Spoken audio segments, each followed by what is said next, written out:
This is Fountain Every Street week I find Church. it hard to find the best ones, but somehow, like I said, you'll hear what I'm trying to say even when the words Here, are we strive to free the mind, grow the soul, and change the world. Here, there is freedom to doubt and freedom to believe. Here, you can find a house of prayer for all people. the swallow up Jonah. Welcome to Fountain Street Church. Join us on the journey.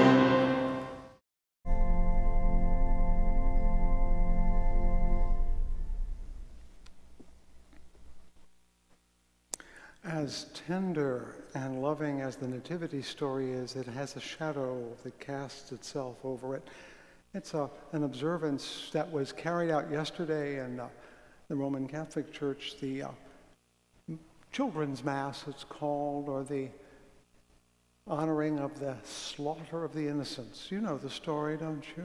We don't like to tell it at Christmas time. It kind of spoils the mood, and yet it's part of the story.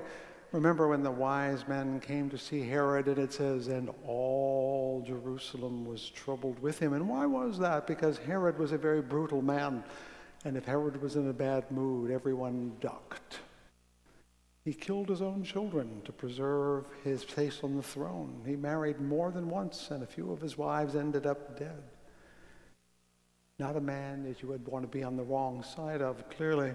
And when he heard, according to the story, about a new king being born, and asked, do go diligently and search diligently that I too may come and worship him. We already know what he's going to do. He's going to search for him, and sadly he will not find him according to the story, but just to make sure, he carries out a carpet bombing and orders the slaughter of all children under the age of 2. Now, why am I telling you this? Because the next portion is about that, although it's not about that, it's about Herod. And Auden sees Herod not as a bloody butcher, but as someone we all know. Someone you might even recognize in yourself. This is the longest portion today. I've tried to find a way to make it shorter. I can't. It's too excellent. There is no visible disorder, no crime. What could be more innocent than the birth of an artisan's child? Today has been one of those perfect winter days, cold, brilliant, and utterly still when the bark of a shepherd's dog carries for miles, and the great wild mountains come up quite close to the city walls, and the mind feels intensely awake. And this evening, as I stand at this window, high up in the citadel, there is nothing in the whole magnificent panorama of plain and mountains to indicate that the empire is threatened by a danger more dreadful than any invasion of Tartars or conspiracies of the Praetorian Guard. Barges are unloading soil fertilizer at the river wharves. Soft drinks and sandwiches may be had at reasonable prices. Allotment gardening has become popular. The highway to the coast goes straight up over the mountains, and the truck drivers no longer carry guns. Things are beginning to take shape. It is a long time since anyone stole the park benches or murdered the swans. There are children in this province who have never seen a louse, shopkeepers who have never handled a counterfeit coin, women of 40 who have never hidden in a ditch except for fun. Yes, in 20 years I've managed to do a little. Not enough, of course. There are villages only a few miles from here where they still believe in witches. There isn't a single town where a good bookshop will pay. One could count on the fingers of one hand the people capable of solving the problem of Achilles and the tortoise. Still, it is a beginning. In 20 years, the darkness has been pushed back a few inches. And what, after all, is the whole empire with its few thousand square miles on which it is possible to lead the rational life?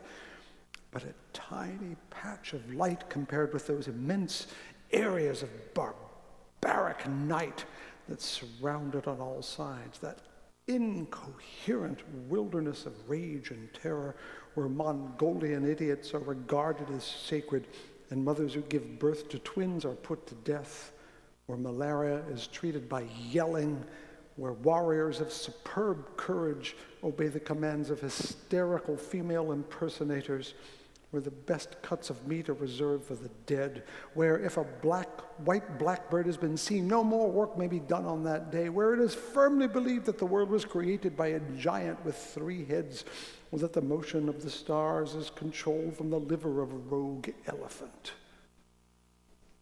Yet, even inside this little civilized patch itself, where at the cost of heaven knows how much grief and bloodshed, it has been made unnecessary for anyone over the age of 12 to believe in fairies, or that first causes reside in mortal and finite objects.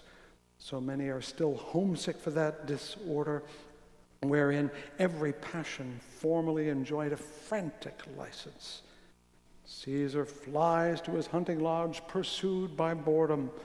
In the faubourgs of the capital, society grows savage, corrupted by silks and scents, softened by sugar and hot water, made insolent by theaters and attractive slaves, and everywhere, including this province, new prophets spring up every day to sound the old barbaric note. I have tried everything. I've prohibited the sale of crystals and Ouija boards. I have slapped a heavy tax on playing cards. The courts are empowered to sentence alchemists to hard labor in the mines. It is a statutory offense to feel bumps, but nothing is really effective. How can I expect the masses to be sensible when, for instance, to my certain knowledge, the captain of my own guard wears an amulet against the evil eye, and the richest merchant in the city consults a medium before every important transaction? Legislation is helpless against the wild prayer of longing that rises day in, day out from all these households under my protection. Oh God, put away justice and truth, for we cannot understand them and do not want them. Eternity would bore us dreadfully. Leave thy heavens and come down to the earth of water clocks and hedges. Become our uncle. Look after baby, amuse grandfather, escort madam into the opera, help Willie with his homework, introduce Muriel to a handsome naval officer. Be interesting and weak like us, and we will love you as we love ourselves. Reason is helpless. And even now, the poetic compromise no longer works. All those lovely fairy tales in which Zeus, disguising himself as a swan or a bull or a shower of rain or what have you, lays down with some beautiful woman and begets a hero. For the public has grown too sophisticated. Under all the charming metaphors and symbols, it detects the stern command, be and act heroically. Behind the myth of divine origin, it senses the real human excellence that is a reproach to its own baseness. So, with a bellow of rage, it kicks poetry downstairs and sends for prophecy. Your sister is just insulting me. I asked for a God who should be as like me as possible. What use to me is a God whose divinity consists of doing difficult things that I cannot do, or saying clever things that I cannot understand? The God I want and intend to get must be someone I recognize immediately without having to wait and see what he says or does. There must be nothing in the least extraordinary about him. Produce him at once, please. I'm sick of waiting. Today, apparently, judging by the trio who came to see me this morning with an ecstatic grin on their scholarly faces, the job has been done. God has been born, they cried. We have seen him ourselves. The world is saved. Nothing else matters. One needn't be much of a psychologist to realize that if this rumor is not stamped out now, in a few years, it will disease the entire empire, and one doesn't have to be a prophet to predict the consequences if it should. Reason will be replaced by revelation instead of rational law, objective truths perceptible to anyone who will undergo the necessary discipline, and the same for all. Knowledge will degenerate into a riot of subjective visions, feelings in the solar plexus, angelic images generated by fevers, dream warnings inspired by falling water. Whole cosmogonies will be created out of some forgotten personal resentment. Complete epics will be written in private languages. The daubs of school children will be ranked as great artistic masterpieces. Idealism will be replaced by materialism. Priapus will only have to move to a good address and call himself Eros to become the darling of middle-aged women. Life after death will be an eternal dinner party where all the guests are 20 years old. Diverted from its normal and wholesome outlet in patriotism and civic or family pride, the need of the materialistic masses for some visible idol will be driven into totally unsocial channels where no education can reach it. Define honors will be paid to silver teapots, shallow depressions in the earth, names on maps, domestic pets, ruined windmills, or even, in extreme cases, headaches or malignant tumors, or 4 o'clock in the afternoon. Justice will be replaced by